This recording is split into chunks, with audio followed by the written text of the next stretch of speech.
Здоров, машина мовчить, не панікуй. Зараз розберемося, чому вона вперлася. Погнали. Міхалич підкаже.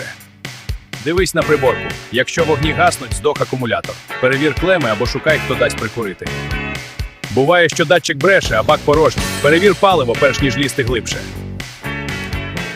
Викручуй свічки. Якщо вони чорні, іскри не буде. Почисть їх і двигун оживе. Глянь у блок запобіжників. Одна згоріла дрібниця може зупинити всю махину. Шукай обрив. Розібрався? Машина – це логіка, а не магія. Доглядай за нею, і вона не підведе. Бувай!